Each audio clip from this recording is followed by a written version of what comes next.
और आइए आपको सीधा ले चलते हैं देहरादून, जहां पर मुख्यमंत्री पुष्कर सिंह धामी क्या कुछ कहे आपको सुनाते हैं। सभी हमारे अधिकारीगण एवं आज जिनके निमित्त आज ये कार्यक्रम यहाँ पर आयोजित हो रहा है, ऐसे सभी हमारे चयनित असिस्टेंट प्रोफेसर एवं उनके सभी अभिभावकगण, उपस्थित पत्रकार मित्रों एवं छायाकार बंधु, मैं आप सभी को सबसे पहले तो आज जिनको नियुक्ति पत्र प्राप्त हो रहे हैं, इनको सफलता मिली है, उन सभी को अपनी ओर से आप सबको मैं शुभकामनाएं देता हूं, सबको बधाई देता हूं। और आज आप सब यहाँ मुख्य सेवक सदन में आए हैं। बहुत सारे लोग आज इसमें से पहली बार यहाँ पहुंचे होंगे, तो जो पहली बार आए हैं उन सबका भी अपनी ओर से आप सबका स्वागत करता हूं, आप सबका अभिनंदन करता हूं। आज का ये दिन आप सबके जीवन में एक नया अध्याय लेकर आया है। आज से आप शिक्षा के माध्यम से भविष्य निर्माता के रूप में एक नई जीवन यात्रा की आप शुरुआत करने जा रहे हैं, जिसके बारे में अभी आदरणीय नरेश जी ने बहुत शानदार तरीके से आप सबके बीच में बात रखी। और मैं कहना चाहूँगा कि यहाँ जो 72 असिस्टेंट प्रोफेसर ही नहीं, बल्कि 72 भविष्य निर्माता हमारे सामने बैठे हुए हैं, इसमें कोई अतिशयोक्ति नहीं होगी। और आज से आप सभी के कंधों पर उत्तराखंड के भविष्य को संवारने की, सुधारने की और भविष्यों को तैयार करने की एक महत्वपूर्ण जिम्मेदारी आ गई है। आपने अभी एक पड़ाव पूरा किया है, यह आपकी शुरुआत हो रही है। पढ़ाई और परिश्रम, आपकी तैयारी, इन सब के बाद एक पड़ाव आपका पूरा हुआ है। आप इसे मंजिल मत समझ लेना। मैं इतना ही कहना चाहूँगा कि ये शुरुआत है, अभी ये अंत नहीं है। आपको पैर रखने की जगह मिल चुकी है। अब आप सबको अपने जीवन के श्रेष्ठ प्रदर्शन से उसको प्रमाणित करने की भी जो है चुनौती आप सबके सामने आ गई है। और मुझे पूरा विश्वास है कि आप सब लोग जो है इस चुनौती को अवश्य स्वीकार करेंगे और इस चुनौती को पार करेंगे।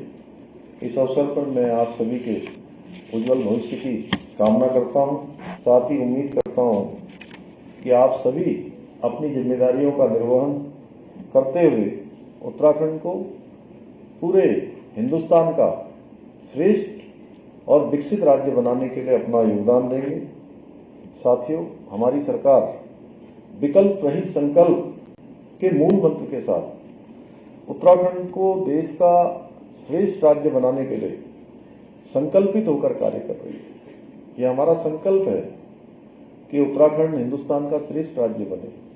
और हमारे प्रधानमंत्री आदरणीय मोदी जी ने भी बाबा केदार की भूमि से पहली बार उनके मुंह से ये शब्द निकले थे।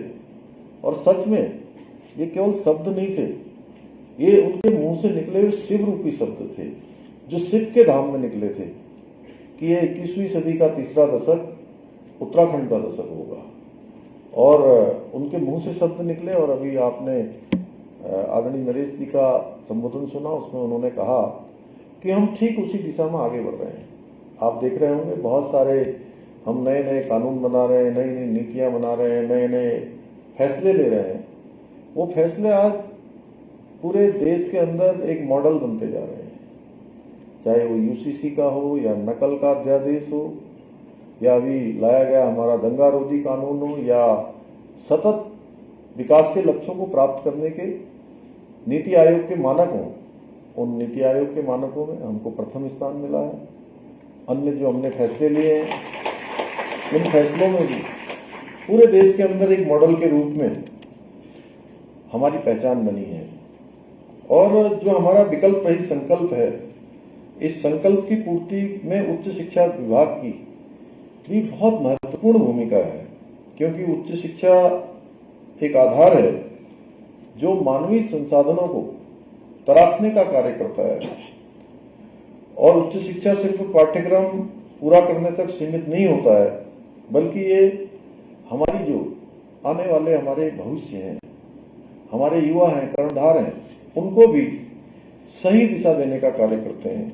राज्य की जो प्रतिभाएं हैं उनको सही दिशा, सही शिक्षा देकर राज्य और राष्ट्र के भविष्य निर्माण में आप सबका बहुत ही महत्वपूर्ण योगदान होगा। एक शिक्षक के रूप में आपका कर्तव्य है कि आप हमारे जो बच्चे हैं, हमारे जो शिक्षार्थी हैं, उनको अच्छी शिक्षा देने के साथ साथ उनके अंदर समाज और देश के प्रति जो जिम्मेदारी है उस भावना का भी संचार करें, अच्छे संस्कार देने का काम करें, ताकि वो शिक्षित होने के साथ साथ अच्छे नागरिक के रूप में भी अपना व्यक्तित्व का विकास कर सकें।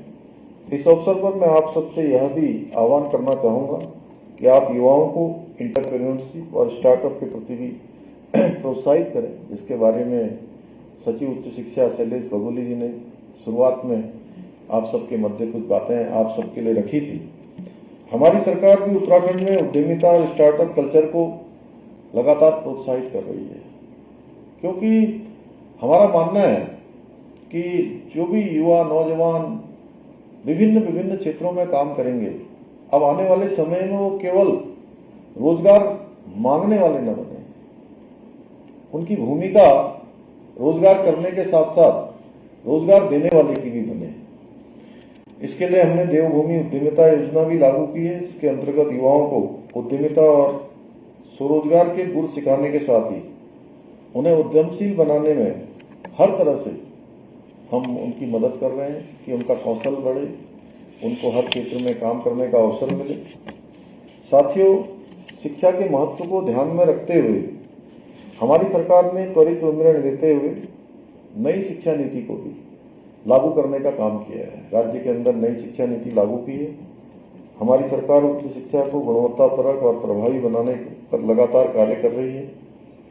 आज प्रदेश के जितने भी हमारे राजकीय महाविद्यालय हैं, विश्वविद्यालय हैं, उनके आधारभूत जितनी संरचना है उन पर अनेक प्रकार से, चाहे बिल्डिंगों का निर्माण करना हो या टेक्नोलॉजी का विस्तार करना हो, उन सभी क्षेत्रों में हम काम कर रहे हैं।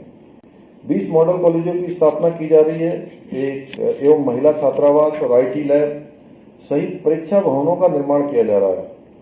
मेधावी जो छात्र हैं, छात्र छात्राएं हैं, उनको प्रति माह छात्रवृत्ति और शोध को बढ़ावा देने के लिए भी अभी हमने यह भी निर्णय लिया है कि शोधार्थियों को भी प्रोत्साहन किया जाए और इसके लिए प्राध्यापकों को 18 लाख रुपए तक का शोध अनुदान दिया जा रहा है।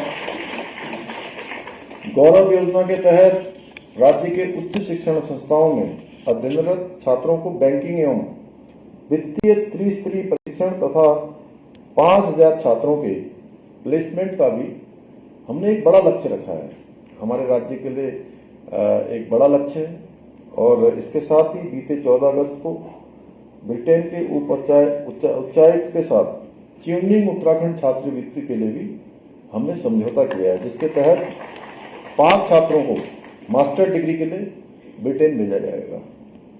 इसी दिन इंफोसिस स्प्रिंग बोर्ड के साथ भी राज्य के उच्च शिक्षण संस्थाओं में कंप्यूटर आधारित विभिन्न आधुनिक पाठ्यक्रम संचालन के लिए भी हमने उनके साथ, इंफोसिस के साथ भी समझौता किया है।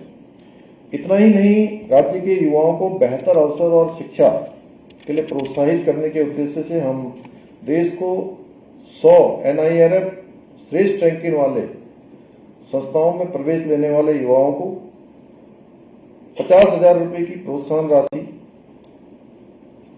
प्रदान करने की भी शुरुआत हम करने जा रहे हैं। कुछ देर बाद ही हम इस प्रोत्साहन पुरस्कार हेतु आवेदन के लिए पोर्टल का भी शुभारंभ करेंगे आज। और इन सभी प्रयासों के साथ गुणवत्तापरक शिक्षा के लिए महाविद्यालयों में शिक्षकों की समुचित व्यवस्था के प्रति भी हमारी सरकार निरंतर सचेत भी है और प्रयत्नशील भी है। इसी प्रयास की कड़ी में उच्च शिक्षा विभाग के आज अध्याचित 455 पदों के सापेक्ष जुलाई माह में 68, फिर आज 72 नवनियुक्त असिस्टेंट प्रोफेसरों की नियुक्ति पत्र आज सौंपा जा रहा है, जिसमें आप सब शामिल हैं। ये हम सबके लिए भी एक आज बड़ा शुभ दिन है।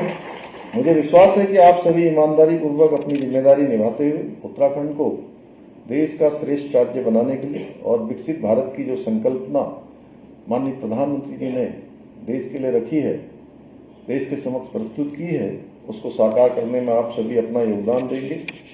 साथियों, सरकारी नौकरी सिर्फ एक व्यक्ति को रोजगार ही नहीं देती है, बल्कि उसके पूरे परिवार के जीवन स्तर को बहुत ही बेहतर आयाम देने का भी काम करती है, बेहतर बनाने का कार्य करती है।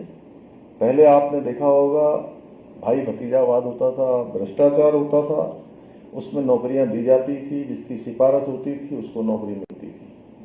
अब थोड़े दिनों पहले की कल्पना करिए, कुछ साल पहले जाइए तो कितनी कठिनाई होती थी, लेकिन अब नौकरियां सिर्फ और सिर्फ योग्यता के आधार पर, पारदर्शिता के आधार पर और मेरिट के आधार पर, जिसके आधार पर आप सबको मिली है, इसके मेरिट के आधार पर दी जा रही है। पहले भर्ती परीक्षाओं में पेपर लीक होते थे, पेन ड्राइव से नकल होती थी, युवाओं के साथ ही उनके परिवार के माता पिता के सारे सपने चकनाचूर हो जाते थे। जिंदगी भर की अपनी कमाई लगाकर अपने बेटे और बेटियों को पढ़ने के लिए भेजते थे, कोचिंग करवाते थे। घर में भले ही अपने संसाधनों में उनको कटौती करनी पड़े, अपने जीवनचर्या में कटौती करनी पड़े, लेकिन अपने बेटे और बेटी को पढ़ाते थे। और मैंने बहुत नजदीक से देखा है कि छोटा छोटा काम करके